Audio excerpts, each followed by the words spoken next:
next, practice questions. Ayan. So, ayan. My study strategies. Share ko. May nalimutan ata ako. Okay, share ko na lang later. Okay, my study strategies. So, eto na. Dito na tayo sa exciting na part. Ano yung mga ginamit ko na strategies that help me? And as someone na nagbibilig talaga sa evidence-based something ganyan, backed by science talaga itong mga ibang study strategies ko. So, what are my study strategies? First of all, let me introduce you to the concept of active versus passive studying. Okay, let's go. Active studying requires the students to think, discuss, challenge, and analyze information. It is a form of learning wherein there is active involvement of the students in concerted activities and discussions. It is learner-centered. Active. Active, you use your brain. Ginagamit mo yung utak mo para mag-learn.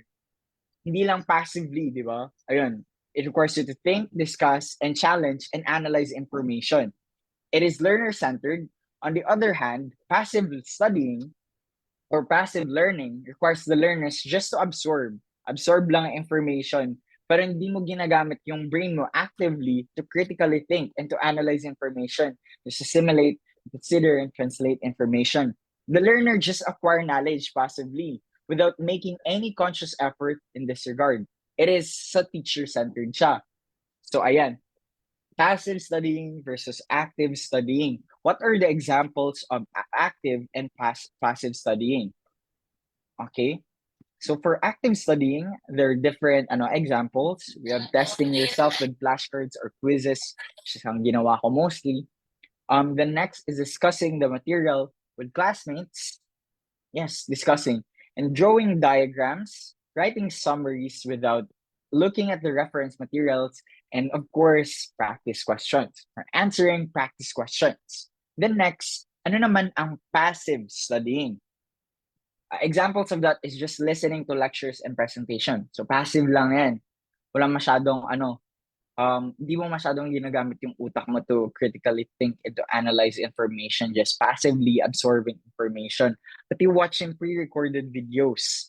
The next is reading and highlighting textbooks. Very passive yan. The next, watching live demonstrations. And lastly, looking at pictures, charts, tables, and graphs.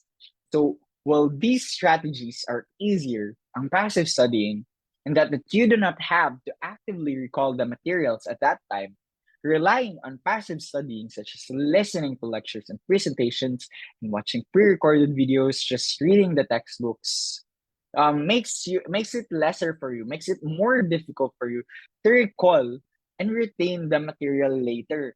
Imagine na, isipin natin, 4 months, usually ngayon, 3 to 4 months ang review for PNLE. So yung binasa mo nung first month, most likely talaga, binasa mo lang, nag-highlight ka lang or nag-listen ka lang sa lectures, most likely talaga, makakalimutan mo yan. So mas better kapag active yung approach mo when it comes to learning compared to passive studying. Kasi mas may mag-retain ka na information. So what does the science say? Okay, what does the literature say about active studying? So based on this study article, research article, meta-analysis, active learning increases student performance in science, engineering, and mathematics. By Freeman et al. So 2014 pa siya. Evidence has been accumulating for decades that students who actively engage with course material will end up retaining it for much longer than those would have otherwise, and they will better apply their knowledge broadly. There is a substantial amount of literature and statistics to support effectiveness of active learning over passive learning. For example, nitong literature na to, it is a meta-analysis of 225 studies.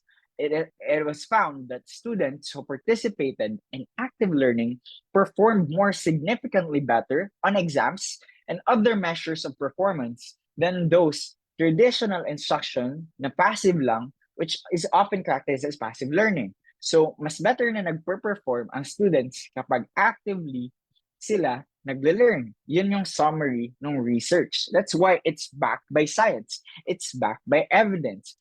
Active studying. Okay, next.